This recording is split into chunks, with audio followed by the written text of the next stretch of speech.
ደስታዬን የማካፍሎት ሚስጥሬን የማውጋውት ሲከፋኝ ልቤን የማጫውቶት ቤተኛው ነኝ። ይህ ፕሮግራም ቤተኛው ነው። ቤተኛ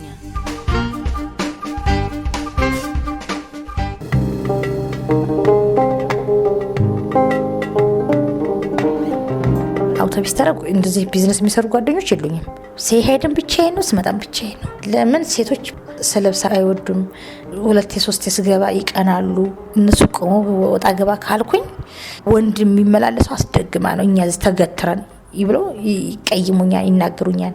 ጠንቋያም ይቺ በምላጭ ቦቦሩሽና አባራት ሲሉ ስለምሰማ አላቀርባቸውም። ብቻዬን ነው የምሄደው፣ ብቻዬን ነው የምመጣው። ማንም እንዲያቀብኝ አልፈልግም። ኩሲስ ብዬ ነው የምሄድ። አጭር ልብስ መልበስ እንዲህ መኳኳል የለም። እኔ ለምን በቃ ልጅ እንዲታውቅ አልፈልግም። በቃ የስራ ቆሻሻ ስራ ነው። ልጅም በቃ አንዴ ፈጥሬያታለሁ። ልጅን የኔን እድል እንዲታይ አልፈልግም። ረጅም ቀሚስ ለብሳለሁ። ጥፍር ቀለም ብቻ ብቀባ፣ ጸጉሬን ከቻልኩኝ በማገኝ ሰዓት በሳሙና ጸጉሬን ታጠባለሁ፣ ቀሰራለሁ። አምፖሎ ሹሩባ ወይ ደግሞ ተኩስ በቃ ከዛም እንደዛም ተሰርቼም ራሱ እንደዚህ አልለቅም አልፈልግም። እኔ እንደዚህ ቂን ነገር ምናምን አይመቸኝም። እኔ በቃ ሻርቢን ለባብሼ እቆማለሁ። ባልኳኳልም በቃ እድል ጉዳይ ነው ይመጣል። ወንዶቹ እንደውም ደስ ይላቸዋል ባልመኳኳሌ። እንደዚህ የሚኳኳሉ እንደዚህ ባለየ ናቸው። ኪስ ይገባሉ፣ ይዘርፋሉ። ሽንቴንሽና ብለው መሬት ወርደው ብሬን ይዘው ሄዳሉ ይላሉ። ወንዶቹ ገና አዲስ ሀገር ቤት የመጣው ባለ ሀገር አላ እንደዛ ነው መስላቸው። ይዘውኝ ስቀይርባቸው አንቺማ አጭቤንሽ ይሉኛል።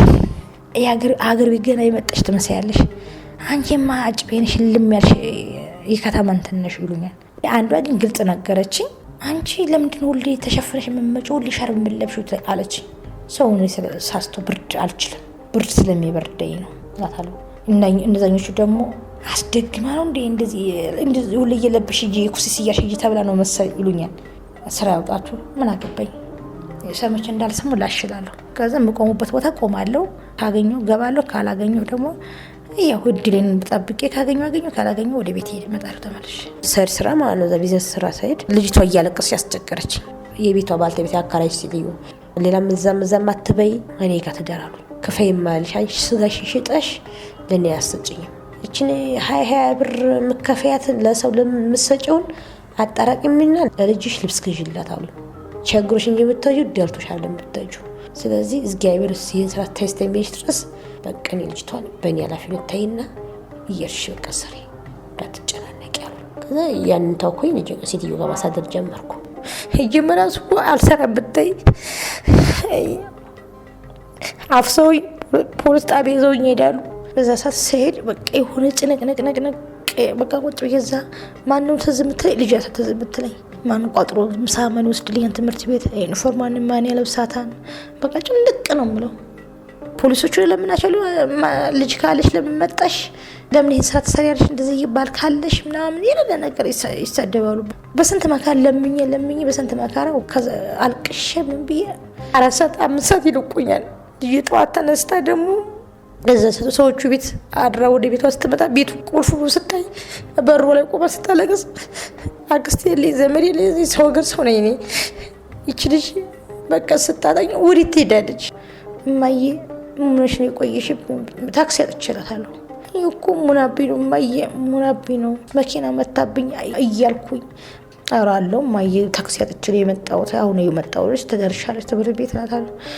ቁልፍ እንዳልሰጣት ቁልፍ መክፈት አትችልም። ገዳናት እንዴት እንደሚሆን በር እንደዚህ ግብድ ይቀርቡ መክፈት አትችልም።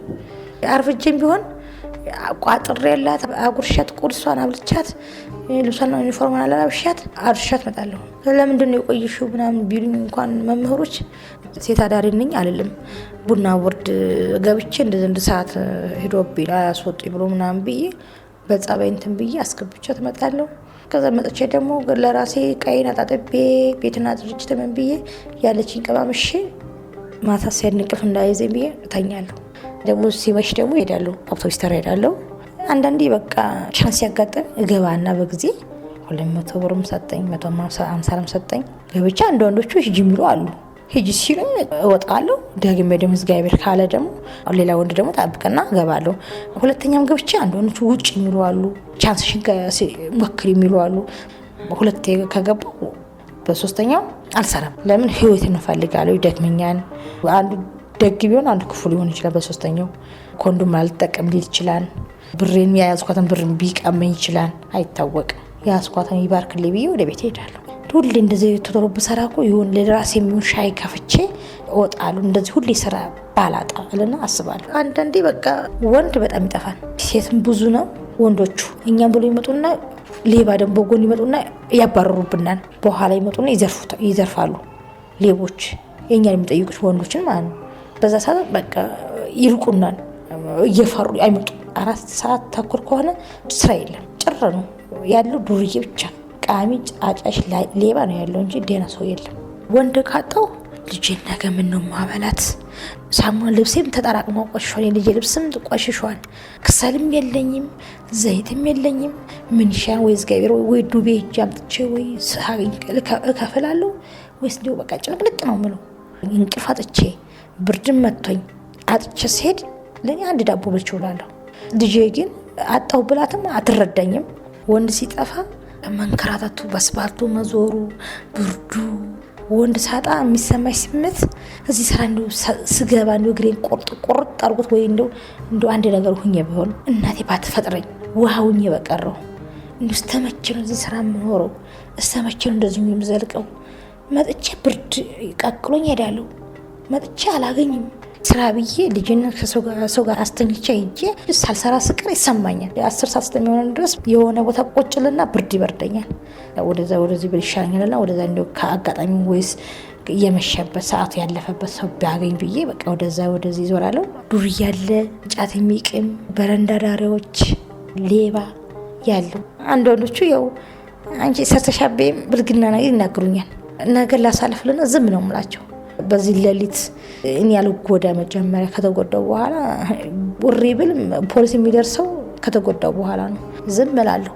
የሚተፋም አለ በቃ አንቺ ሲሰራ አንቺ ልጅ ነሽ ሰርተሻቤም ሰው ሰርተሻቤም ምናምን ይሉኛል። አንተ ሳትመክረኝ ቀርተህ ቸግሮኝ እንጂ ሱስ ኖሮብኛል የምመጣው እዚህ ስራ። ችግር አንተ አታውቅም ናቸዋለሁ። እናደድና በዚህ ሰዓት አንተስ በያለክ ነው አለው። አንተ ኪስ ልገባ እዚህ የተገተርከው እኔም ደግሞ ብር ለማግኘት ብዬ የመጣው ናቸዋለሁ። ፈጣሪ ለልጄ ለጉሮሮ ፈጣሪ እንትን ካለ አንዱ ምስኪን ሊያመጣልኝ ይችላል። እስከ 10 ሰዓት አነጋለሁ በየጎዳናው እየዞርኩ ባገኝ እያልኩ እድል ካለኝ እንዳጋጣሚ መጥቶ ይወስዳል። 8 ሰዓት 7 ሰዓት ደስ ይለኛል ሲወስዱ። ለምን ለልጄ መዋያ፣ ለሳሙና፣ ለውሃ ብቻ የልፍቷ ዳሪ ስለሆንኩኝ ያችናችን ስለማስብ 150 ብር እሄዳለሁ። በእጄ ባዶ ከሆነ እጥብጥብ ካልኩኝ ለልጄ ስል ግዴታ ከመበደር እንደ አጋጣሚ መጥቶ 100 ብር ነው ይሄዳሉ። ለምን ለልጄ ስል ነው። እንደዚህ ቢዝነስ የሚሰሩት ሴቶች ግን አልናገርም፣ ይቆያዩማሉ። ሴቶች ምቀኛ ናቸው። በቅናሽ ለምን ገባች? ቤቴ ጓዳዬን ማቆራሴ ነኝ፣ የሚያቅልኝ ሰው የለም። እኔ ክብርዱ እተርፋለሁ። ምስኪኑ ሰው ሊያጋጥም ይችላል፣ ክፉ ሰው ሊያጋጥም ይችላል። ክፉ ከሆነ ግማሽ እንኳን ቆርጬ እወጣለሁ። አንዴ ከተጠቀመ አንዴ የተጠቀመበትን ቆርጬ እወጣለሁ። ያቺ እንኳን የቆርጬት የወጣውበት ለልጅ ማውያት ሆነኛለች። ኮንዶም እኔ አልይዝም። ሁሌም ወንዶች ናቸው አልጋ የሚከፍሉት፣ መጠቀሚያ የሚገዙት እነሱ ናቸው። ሴት አይዝም። እዛ አልጋ ቤት ስላለ እዛ እነሱ ይጠይቃሉ። አልጋ እንትን የሚያከራዩት ኮንዶም ይዘሃል ይሏታል። አላስኩም ይላል። ብሩ 10 ብር ከፍሎ ይገዛል። እሽጉን ይገዛል። ከዛ እንላለን። ኮንዶሙ ለህይወቴ ስል ግድ ነው። ብልቶ ላይ ያደርጋሉ። እዛ አልጋ ቤት ስንገባ ሳልገባ ውጭ ማለት ነው መጠቀሚያ መኖር አለመኖሩን አረጋግጣለሁ። ኮንዶም የለም ካሉ ሄድ ገዝተን አለዋለሁ፣ ወይ አምጣ ብር ስጠኝ ገዝቼ እመጣለሁ አሉ። አይ አልገዛም ምናምን የሚል ከሆነ በዛው እመለሳለሁ። ያው አንዴ ገብቼበታለሁ፣ ህይወቴን እንጠነቀቃለሁ። ያለ ኮንዶም አልጠቀም ካሉ ትችላላችሁ ነው ወጣ። በኮንዶም የሚጠቀሙ ከሆነ ከ2 በላይ ከ3 በላይ አስደርጌ ማላቅም። ከተስማሙ አድራለሁ። ጥሩ ሰዎች ከሆኑ መጥፎ ሰዎች ከሆኑ ግን አላድርም።